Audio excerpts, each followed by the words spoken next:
E não se esqueça de se inscrever aqui no canal dos sócios, E também curtir esse vídeo para não precisar te xingar. porque quem tá olhando aqui fala, cara, eu quero trabalhar no mercado financeiro pelo mesmo pensamento que você tem, Kleber. É lá que está o dinheiro. Eu entendo que eu vou ser muito bem remunerado se eu conseguir o meu local nesse mercado.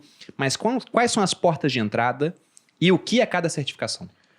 Quando a gente fala das certificações financeiras, é uma sopa de letrinhas. Eu acho que tem mais ou menos no Brasil hoje umas 20, né? São todas siglas, né? São 3, 4 letrinhas, 3, 4 letrinhas. Eu acho que eu vou começar falando das principais aqui e o Felipe e a Laís complementam com o que eles já usam, né? A mais comum hoje para entrar no mercado financeiro é a CPA-10, né? A Certificação Profissional Anbima Série 10. É a porta de entrada no mercado financeiro. Então, com essa certificação, ele tem um conhecimento básico do que é o mercado financeiro, como funciona o sistema financeiro nacional, fundo de investimento, previdência, um pouco de gestão de riscos. Muito parecido com a CPA-10, a gente tem a CPA-20, que é um pouquinho para frente, onde ele começa a entender um pouco sobre o mercado de derivativos, ele começa a entender um pouco mais sobre mercado de opções, sobre mercado a termo, swap, esse tipo de coisa. Essas duas certificações a gente diz que são de entrada porque elas não caem em cálculos. Então, basicamente, uma compreensão básica do mercado financeiro. A gente começa a avançar um pouquinho, a gente tem a CE, que é o especialista de investimentos, que a Laís tem, que o Felipe tem aqui. É uma certificação que também é da Anbima e é uma certificação favorita, de certa forma, porque ela tem muitas oportunidades de trabalho. Pode trabalhar numa corretora, pode trabalhar na Portfel, pode trabalhar num banco, pode trabalhar num fundo de investimentos. E aí já é uma certificação um pouco mais parruda, cai em cálculos, tem que entender como calcular taxas futuras, retorno de investimentos para os clientes.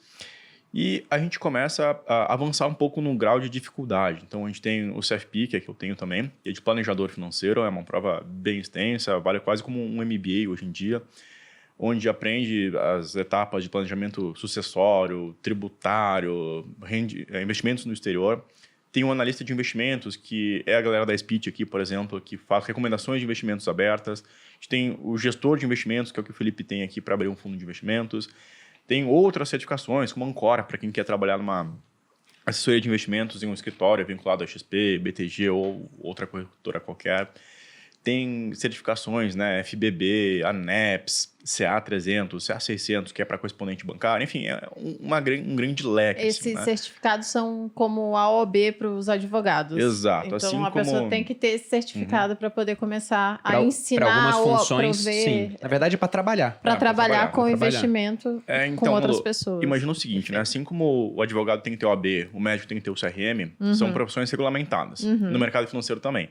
Se a pessoa não tem uma certificação financeira, provavelmente ela está atuando de forma irregular e, inclusive, de acordo com a lei, né, ela está suscetível às penas legais também, que vai de reclusão de 6 meses a 2 anos, multa e todas as consequências legais também. Entender de forma... Malu não liga muito para a parte das penas legais. Tá acostumada. Bem claro aqui, já está acostumada. E abordando um pouco mais a certificação do CEA. Mentira, gente. Você falou, poxa, é uma certificação mais ampla. E agora, com a consultoria, ela está cada vez mais sendo requerida, né? O pessoal está vendo, nossa, compensa, por exemplo, a Laís era agente autônoma, tinha tirado certificação da Ancor.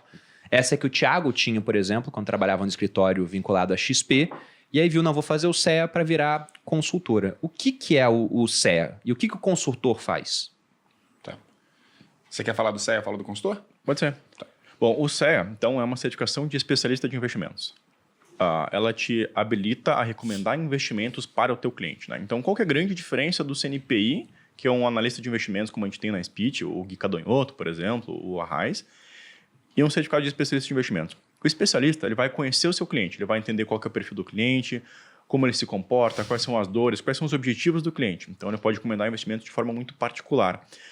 Já o analista, ele pode recomendar investimentos de forma ampla. Então, ele pode fazer análise de uma ação, de um fundo de investimentos. Olha, esse fundo de investimento, essa ação, vale a pena ser comprada por qualquer cliente. Então, essa é a principal diferença aqui. Então, o analista ele vai entender muito mais a fundo o investimento em si, né? Entender quais são os detalhes do fluxo de caixa, perspectivas futuras de uma empresa. Enquanto o especialista de investimentos, ele é mais amplo. Ele está pensando em previdência privada, ele está pensando um pouco também em planejamento financeiro, cenário econômico. Só que ele está muito mais voltado ao cliente de fato e o analista está voltado muito mais ao mercado de uma forma mais ampla.